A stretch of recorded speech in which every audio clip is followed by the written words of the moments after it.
Venture Kid is a pure homage to 8-bit Mega Man games. From the sprite designs of the main characters, to each boss providing you a new weapon ability, to even the challenging platforming and identical firing projectiles. The title started off as a mobile title several years ago, but FDG Entertainment has brought the title exclusively to the Switch now. So, how does this Mega Man clone fare? Let's find out.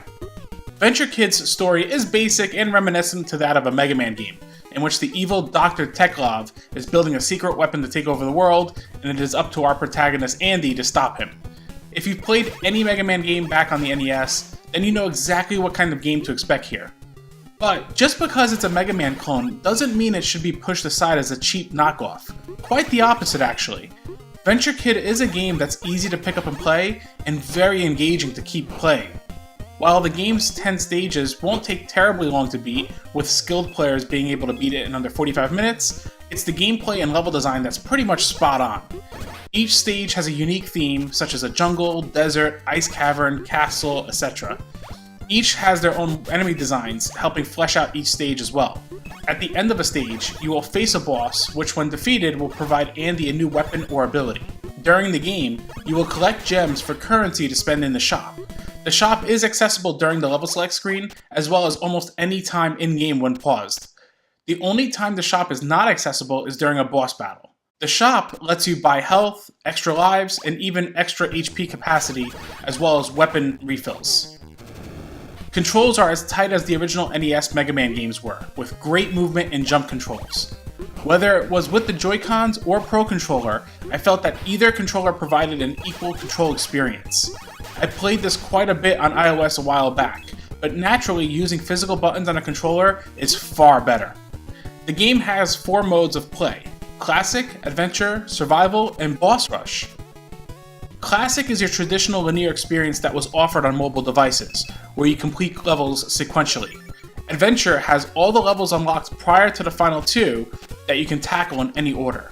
This may be effective for speedrunners who want certain abilities for certain levels, as you can go back and acquire hidden items that may require returning. Survival has you tackling randomized levels and seeing how long you can survive for. And Boss Rush is, as explained, tackling all the bosses sequentially.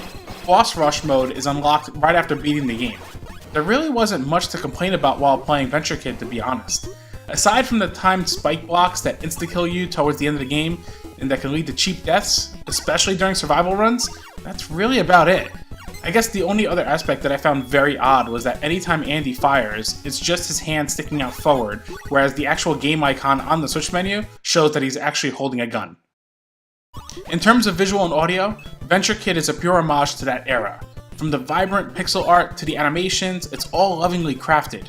Sure, some of the pixel art is basically painted over from some of the Mega Man characters, but it still does a good job of being its own thing. Oh, and the soundtrack? Amazing. Seriously, found myself humming tunes from this game whenever I wasn't playing it.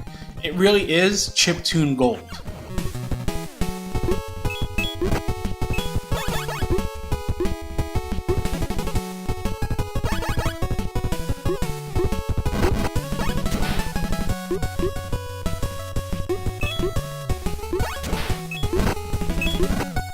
Venture Kid looks like a Mega Man clone from a quick glance, but once you start playing, you'll be hard-pressed not to thoroughly enjoy the overall package.